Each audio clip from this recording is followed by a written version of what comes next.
Good morning students.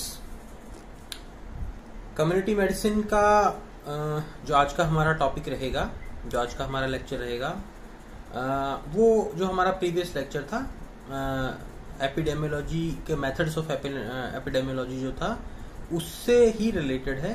उसी में हम लोगों ने जो बात की थी एपिडेमियोलॉजिकल मेथड्स के अंदर लास्ट लेक्चर में, उसमें हमने कुछ मेथड्स के बारे में बात की थी कि एपिडेमियोलॉजी को किस तरीके से स्टडी किया जाता है, एपिडेमियोलॉजी को स्टडी करने के जो मेथड्स हैं वो कौन कौन से हैं, कितने तरीके के हैं और अलग अलग कंडीशंस में कौन कौन सा मेथड अप्लाई होता है। जब हमें किसी इंडिविजुअल को स्टडी करना है तो कौन सा मेथड लेंगे, जब हमें किसी ग्रुप को स्टडी करना है तो कौन सा मेथड लेंगे, जब ओवरऑल कम्युनिटी को स्टडी करना है तो कौन सा मेथड लेंगे। ऑब्जर्वेशन करते हैं हम लोग किसी डिजीज से रिलेटेड तो ऑब्जर्वेशनल मेथड होता है। जब हम किसी एक्सपेरिमेंटल फेज में जाते हैं तो एक्सपेरिमेंटल मेथड होता है। तो इस तरीके से अलग मेथड्स के बारे में हम लोगों ने प्रीवियस लेक्चर में बात की थी। उसी लेक्चर में हम लोगों ने बात की थी कि इसमें एक और मेथड आता है कोहोर्ट स्टडी। तो कोहोर्ट स्टडी जो है उसको थोड़ा सा हम लोग इम्पॉर्टेंट टॉपिक है हम लोगों के लिए, थ्योरेटिकल पॉइंट ऑफ व्यू से भी और क्लिनिकल पॉइंट ऑफ व्यू से भी। तो इसकी हम लोगों ने बात की थी, हम इसको थोड़ा डिटेल में स्टडी करेंगे। तो आज हम उसी के बारे में, कोहोर्ट स्टडी के बारे में आज हम बात करेंगे। तो देखिए, पहले हमें समझना है कि कोहोर्ट स्टडी क्या है। तो कोहोर्ट स्टडी को अगर हम डिफाइन अगर उसे हम लोग करें तो हम लोग उसे क्या कहेंगे कि कोहोर्ट स्टडी। तो कोहोर्ट स्टडी को हमें अगर डिफाइन करना हो तो हम उसे किस तरीके से डिफाइन करेंगे कि cohort study is defined as a group of people who shares common characteristics or common experiences within a defined period of time.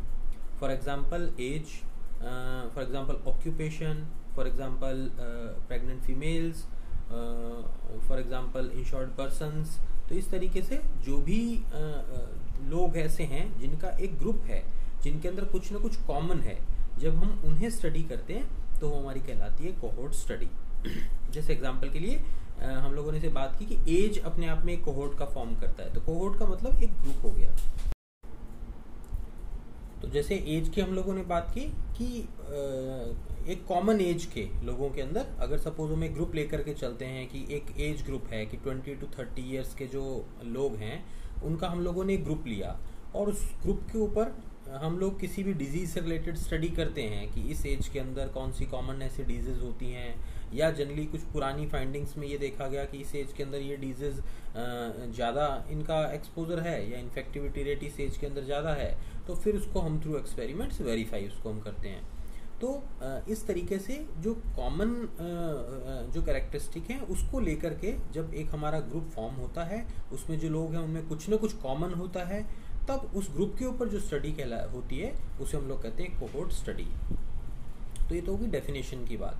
अब अगर हम इसकी बात करें कि इसके इंडिकेशंस क्या हैं, हम कोहोर्ट स्टडी को कब अप्लाई करते हैं हम लोग। जैसे हम लोगों ने बात की ना कि बहुत सारे मेथड्स होते हैं, अलग अलग मेथड्स हैं जो अलग अलग टाइम में हम लोग जिनको यूज़ करते हैं कम्युनिटी के अंदर स्टडी के लिए। तो कोहोर्ट को कब हम स्टडी करने के लिए यूज़ में लेते हैं, तो इसके लिए कुछ इंडिकेशंस है। तो इंडिकेशंस में नंबर 1 इंडिकेशन क्या है कि जब एक्सपोजर और डिजीज़ के बीच जो एसोसिएशन है वो बहुत वेल मार्क्ड हो। हमें पता हो कि पर्टिकुलरली इस एक्सपोजर से जो डिजीज़ है वो डेवलप होती है, इस तरीके के एक्सपोजर से लोगों के अंदर प्रॉब्लम्स क्रिएट होती हैं, ये वेल डिफाइंड हो, हमें कंफर्म हो ये चीज़। जैसे एग्जांपल के लिए हम बात करें कि पॉल्यूशन के अंदर हम लोग देखते हैं कि जहाँ पर पॉल्यूशन लेवल बहुत हाई होता है, जो बड़ी सिटीज़ हैं, मेट्रो सिटीज़ हैं, तो उनके अंदर जहाँ पर भी पॉल्यूशन लेवल ज़्यादा होता है वहाँ पर लोगों को अस्थमेटिक इश्यूज़ ज़्यादा होते हैं, रेस्पिरेटरी ट्रबल्स होती हैं, एलर्जी कंडीशंस होती हैं, अस्थमेटिक इश्यूज जो डेवलप होते हैं। तो ये एक एसोसिएशन है पॉल्यूशन का और लंग्स इन्फेक्शन का, ठीक है ना। तो ये हमें क्लियर का टेस्टेड है ये। तो जब इस तरीके के एसोसिएशन वेल मार्क्ड होते हैं, हमें जब उनका कंफर्म पता होता है, तब उस कंडीशन में हम लोग उस एक्सपोजर को लोगों के अंदर यूज़ करके डिजीज से रिलेटेड पैथोलॉजी जो भी डेवलप हो रही है जिसे हमें स्टडी करना है थ्रू एक्सपेरिमेंट्स, उसे हम स्टडी करते हैं। तो एक तो इंडिकेशन हो गया कि good association of exposure and disease.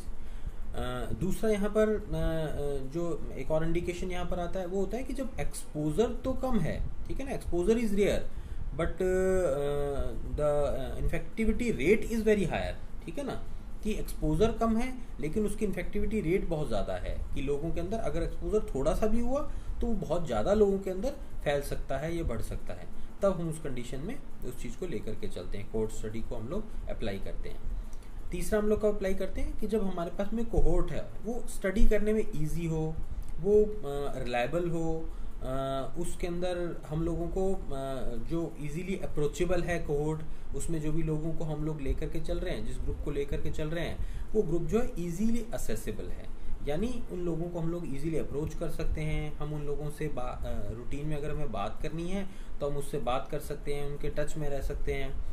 जैसे एग्जांपल के लिए हम लोग किसी डिजीज़ को हम स्टडी कर रहे हैं, जैसे सपोज हम बात करते हैं कि कोई भी पर्टिकुलरली चीज़ जो है, जैसे सपोज स्मोकिंग की हम बात करते हैं, ठीक है ना, कि हम लोग देखते हैं कि स्मोकिंग के बॉडी के अंदर लंग्स में क्या जो सिम्टम्स डेवलप होते हैं, या जो लोग स्मोक करते हैं उनके अंदर लंग्स में क्या क्या इश्यूज डेवलप होते हैं, लंग्स की क्या क्या पैथोलॉजीज डेवलप होती है। जब हम स्टडी करते हैं तो हम एक ग्रुप ले लिया हमने, जो लोग स्मोकिंग करते हैं उनका। अब उसके अंदर वो जो लोग हैं, उन लोगों का स्मोकिंग के बाद उनकी फिजिकल कंडीशन है, जो पैथोलॉजिकल कंडीशन है, उसको जब हम टाइम टू टाइम चेक करते हैं, एक जो भी स्टडी का जो एक बेस प्लान है उसके अकॉर्डिंग, तो हमें उसकी पैथोलॉजीज पता चलती हैं उसमें। तो उसके अंदर जिन लोगों को हमने लिया है वो अप्रोचेबल होने चाहिए। सपोज हमने इसके अंदर 100 लोगों को लिया, अब वो जो 100 लोग हैं वो इजीली अप्रोचेबल हैं। जब भी हमें उन्हें 2 महीने बाद रिव्यू करना है, उनका एक्सरे हमें कराना है, इन्वेस्टिगेशन कुछ और कराना है, तो वो इजीली अप्रोचेबल हों, वो स्टडी के लिए हमारे पास में आ सकें, हमारे कॉन्टैक्ट में हों, तभी उस चीज़ का लॉजिक है। अदरवाइज अगर वो असेसिबल नहीं होंगे, इजीली अप्रोचेबल नहीं होंगे, ईजी नहीं होंगे, उनको कॉन्टैक्ट करना ईजी नहीं होगा, तो फिर कोहोर्ट जो है वो फेल हो जाएगा। फिर उस कंडीशन में हम लोग एक रियल स्टडीज़ पर या एक एक्यूरेट डाटा पर हम लोग नहीं आ पाएंगे। और चौथा इंडिकेशन यहाँ पर आता है when ample funds are available. मतलब जब हमें इससे स्टडी करना है तो ऑब्वियसली किसी भी चीज़ को जब हम स्टडी करते हैं, मास में स्टडी करते हैं, बहुत सारे लोगों को इन्वॉल्व करते हैं, तो डेफिनेटली उसकी अपनी एक कॉस्ट होती है। आपको इन्वेस्टिगेशंस भी कराने होते हैं, आपको लोगों से बात करनी होती है, आपको कुछ सेटअप चाहिए होता है। तो इस तरीके की इन सब चीज़ों के लिए फंड्स की ज़रूरत है। तो अगर आपके पास में फंड्स प्रॉपर नहीं होंगे, तो आपने सपोज कोई स्टार्ट किया कोहोर्ट का, कोई भी हम लोगों ने मेथड स्टार्ट किया या हम लोगों ने एक्सपेरिमेंट स्टार्ट किया, बट अगर हो सकता है फंड्स पूरे नहीं होंगे तो कई बार ये चीज़ें इन बिटवीन हम छूट जाएंगी या पूरा नहीं हो पाएगा, तो फिर उसका मतलब नहीं है। और देखिए कोहोर्ट में जो भी हम लोग स्टडी करते हैं, जिस भी तरीके के हम लोग केसेस लेते हैं जिन्हें हम स्टडी करते हैं, तो और ये जो मेथड है बेसिकली ये लंबा मेथड है, एक लॉन्ग मेथड है, लंबे टाइम तक इसके अंदर स्टडीज़ जो है वो करनी पड़ती हैं। कई बार ये मेथड्स हैं वो कई साल तक चलते हैं। तो अब सपोज कोई हम लोगों ने मेथड लिया है, किसी डिजीज़ को हम स्टडी कर रहे हैं और उसका 5 साल का एक हम लोगों के पास में टाइम फ्रेम है, तो फिर उस कंडीशन में हमें इतने लंबे टाइम तक उस एक्सपेरिमेंट को या उस स्टडी को कंटिन्यू रखने के लिए फंड्स की ज़रूरत है, हमें सेटअप की ज़रूरत है। तो वो भी पहले से प्लान आउट करना ज़रूरी है कि जब हम ये चीज़ें कर रहे हैं तो फंड्स की अवेलेबिलिटी जो है वो प्रॉपरली होनी चाहिए। तो ये एक इशू और हमें इंडिकेशंस में हम लोगों को ये एक इंडिकेशन और इम्पॉर्टेंट इंडिकेशन है जिसे हमें ध्यान में रखना ज़रूरी होता है कोहोर्ट स्टडी के अंदर। ठीक है, तो ये तो हो गई इंडिकेशंस की बात। अब हम इसके फ्रेमवर्क की बात करें कि ये मेथड बेसिकली किस तरीके से होता है, किस तरीके से अप्लाई होता है ये मेथड, और इसको क्लिनिकली करने का तरीका क्या है, तो उसे हम कहेंगे फ्रेमवर्क ऑफ कोहोर्ट स्टडी। तो फ्रेमवर्क में जब हम बात करते हैं कि किस तरीके से होता है, तो इसके अंदर एक सिंपल सा पॉइंट जो हम लोग बात करते हैं कि इसमें हम लोग स्टडी क्या कर रहे हैं, हम लोग कर रहे हैं कॉज टू इफेक्ट स्टडी। मतलब किसी भी डिजीज का जो कॉज है वो जब अप्लाई किसी पर्सन पर किया जाता है तो उसका बॉडी में क्या इफेक्ट आता है उसको हम लोग स्टडी कर रहे हैं यहाँ पर। तो डायरेक्टली ये है कॉज टू इफेक्ट स्टडी, ठीक है ना। जैसे हम लोगों ने बात की कि पोल्यूशन है, वो जब बॉडी के अंदर एज एक्सपोजर वर्क करेगा तो बॉडी के अंदर लंग्स में इन्फेक्शन डेवलप होंगे। स्मोकिंग है, जब वो कोई भी पर्सन कर रहा है तो लंग्स के अंदर पैथोलॉजीज डेवलप होंगी। कोई पर्सन किसी फैक्ट्री में कहीं पर काम कर रहा है, वहाँ पर कोई केमिकल्स हैं, वो अगर स्किन में टच हो रहे हैं, इनहेल हो रहे हैं, तो उससे रिलेटेड पैथोलॉजीज डेवलप होंगी। तो इस तरीके से कॉज टू इफेक्ट यानी एक्सपोजर के कांटेक्ट में जब लोग आते हैं तो उनका बॉडी पर क्या इफेक्ट आता है उससे हम लोग यहाँ पर स्टडी कर रहे हैं। तो अब इसके फ्रेमवर्क के अंदर जब हमें स्टडी करना होता है तो इसके लिए भी कुछ पॉइंट्स हैं कि हमें किन किन चीज़ों का ध्यान रखना है कि उसका फ्रेमवर्क किस तरीके से फॉर्म होगा।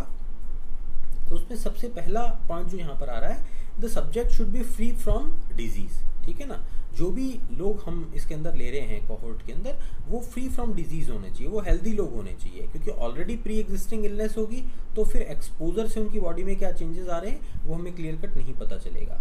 उस कंडीशन में हम लोगों के सामने रिजल्ट्स जो हैं वो बायस्ड हो सकते हैं। ऑलरेडी पहले से जो मिक्स्ड जो पैथोलॉजी है वो और नई पैथोलॉजी दोनों मिलकर के मिक्स पैथोलॉजी का फॉर्मेशन कर सकती है, तो हम लोग के सामने क्लियर कट रिजल्ट नहीं आ सकते। तो इसलिए जब भी कोहोर्ट फॉर्मेशन होगा, जो ग्रुप को हम स्टडी करेंगे, तो वो ग्रुप क्या होना चाहिए, फ्री फ्रॉम डिजीज। तो उससे पहले उन सबके टेस्टिंग होगी, टेस्टिंग के बाद में जो लोग भी थोड़े बहुत भी किसी डिजीज से अफेक्टेड है तो उन्हें एक्सक्लूड कर दिया जाएगा, जो हेल्दी पीपल हैं उनको यहाँ पर रखा जाएगा। तो पहला पॉइंट तो फ्रेमवर्क में हो गया कि फ्री फ्रॉम डिजीज। दूसरा यहाँ पर आ रहा है कि they should be susceptible to the disease, ठीक है ना। जो भी डिजीज हम स्टडी कर रहे हैं वो उसके लिए ससेप्टेबल भी होने चाहिए, क्योंकि बहुत सारी डिजीज ऐसी होती हैं जिसके लिए अलग अलग एज ग्रुप ससेप्टेबल होता है, ठीक है ना। कुछ डिजीज प्रॉब्लम्स ऐसी होती हैं जो बच्चों में होती हैं, कुछ ऐसी होती हैं जो एल्डर्स के अंदर होती हैं, ठीक है ना। कुछ ऐसी होती हैं जो बहुत ही यंग एज के अंदर हमें वो चीज़ें देखने को मिलती हैं। तो वो जो भी हम स्टडी कर रहे हैं उस डिजीज से रिलेटेड उनकी ससेप्टेबिलिटी होना भी ज़रूरी है, ठीक है ना। जैसे हम लोग एग्जांपल के लिए बात करें कि लंग कैंसर की हम बात करते हैं, तो एक पर्टिकुलर 35-40 ईयर्स के बाद में हम लोग देखते हैं, या प्रीवियस स्टडीज जो हैं वो बताती हैं कि इससे ज़्यादा एज वाले जो लोग होते हैं उनके अंदर इसके होने की पॉसिबिलिटीज ज़्यादा होती हैं। तो हम लोग फिर ग्रुप के अंदर या कोहोर्ट के अंदर उन्हीं लोगों को लेंगे जो इस एज से रिलेटेड हैं या इस एज के अंडर में आते हैं। तो ससेप्टेबिलिटी एक अपने आप में एक इशू है जिसे हमें ध्यान में रखना होता है कोहोर्ट फॉर्म करते वक्त या उसका फ्रेमवर्क फॉर्म करते वक्त। तीसरा, यहाँ पर जो दो ग्रुप हैं, ठीक है ना, जो इन्फेक्टेड है जो नॉन इन्फेक्टेड है, दो ग्रुप यहाँ पर हम लोग लेकर के चलते हैं। उन दोनों का कंपैरिजन जो है वो होना प्रैक्टिकली पॉसिबल होना चाहिए, ठीक है ना। कि जब हम बाद में उसको चेक करते हैं, जैसे हम लोगों ने एक्सपोजर दिया, तो एक्सपोजर देने के बाद में जो लोग हैं जिनमें कुछ सिम्टम्स डेवलप हुए, इसके बाद में जो हेल्दी लोग हैं उनसे उसको हम कंपेयर करते हैं, ठीक है ना। जिन लोगों को एक्सपोजर नहीं दिया और जिन लोगों को एक्सपोजर दिया, तो जिनको नहीं दिया उनकी बॉडी में क्या कंडीशन है, जिन लोगों में एक्सपोजर हुआ उनकी बॉडी में क्या कंडीशंस है, क्या पैथोलॉजीज डेवलप हुई हैं। तो इन दोनों का जो कंपैरिजन है आपस में वो इजी होना ज़रूरी है, या वो उसकी एक पॉसिबिलिटी जो है उसका एक मैक्सिमम पॉइंट तक होना ज़रूरी है कि हम उसको इजीली कंपेयर कर सकें, तभी हमारे सामने कोई ना कोई कॉमन पैथोलॉजी निकल करके आएगी। देन लास्ट वन, कि उससे रिलेटेड हम लोगों के जो भी हम स्टडी कर रहे हैं उससे रिलेटेड हमारे पास में एक्सपेरिमेंटल मेथड्स जो हैं, जो हमारे को सेटअप है, जो इन्वेस्टिगेशन है, जो इक्विपमेंट्स हैं, जो उससे रिलेटेड इंफ्रास्ट्रक्चर है, वो पूरा हमें पहले से प्लान वे में होना चाहिए, वो सारा हमारे पास में होना चाहिए, ठीक है ना। सपोज हम स्टडी कर रहे हैं तो उसमें बार बार इन्वेस्टिगेशन की ज़रूरत पड़ती है, कोई ब्लड इन्वेस्टिगेशन की ज़रूरत पड़ रही है, कोई एक्सरे की ज़रूरत पड़ रही है, कोई किसी केस में अल्ट्रासाउंड की ज़रूरत पड़ रही है। तो ये सारा सेटअप होना ज़रूरी है।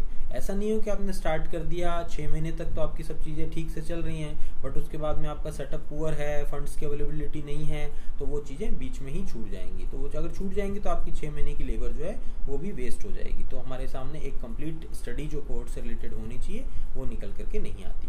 तो कुल मिलाकर के डायग्नोस्टिक इक्विपमेंट्स एंड इंफ्रास्ट्रक्चर, ये भी हमारे सामने एक क्लियर कट स्टेट के अंदर पहले से हमें एक प्लान्ड वे में करना होता है कि इतने टाइम तक हमें इन चीज़ों की ज़रूरत है, तो इतने टाइम तक इनकी अवेलेबिलिटी जो है उसको इंश्योर करना ज़रूरी है कि उतने टाइम तक हमें इन चीज़ों की अवेलेबिलिटी रहेगी, और उसके बेसिस पे हम लोग उसको स्टडी करेंगे। तो ये फ्रेमवर्क की हम लोगों ने बात की कि कोहोर्ट जब करते हैं हम लोग तो किस तरीके से करते हैं, किन किन लोगों को हम ले रहे हैं, उनमें क्या क्या कैरेक्टरिस्टिक्स होने चाहिए, इसके अलावा सेटअप में क्या हमारे पास में अवेलेबिलिटी होनी चाहिए। तो ये सारी चीज़ें हम लोगों ने क्या इसके बारे में फ्रेमवर्क में हम लोगों ने स्टडी करी है। तो ये हम लोगों को आज कोहोर्ट स्टडी के बारे में हम लोगों ने एक ब्रीफ आइडिया कि उसके कोहोर्ट स्टडी क्या है, उसके इंडिकेशंस क्या हैं, उसका फ्रेमवर्क क्या है, उसके बारे में आज हम लोगों ने बात की। और नेक्स्ट लेक्चर में इसके जो टाइप्स हैं उसके बारे में हम लोग बात करेंगे कि इसके और फर्दर टाइप्स क्या क्या होते हैं कोहोर्ट स्टडी के, क्योंकि कोहोर्ट स्टडी भी और कई तरीके की होती है। तो उसमें उसकी डेप्थ में हम लोग जाएंगे और हम देखेंगे कि और कौन कौन से मेथड होते हैं, ठीक है। तो कोहोर्ट स्टडी से रिलेटेड जो आज का हमारा टॉपिक था, आई होप कि आप लोगों को समझ में आया होगा, और नेक्स्ट लेक्चर में हम लोग इसी को कंटिन्यू करेंगे और हम लोग इसके बारे में और बात करेंगे। Thank you.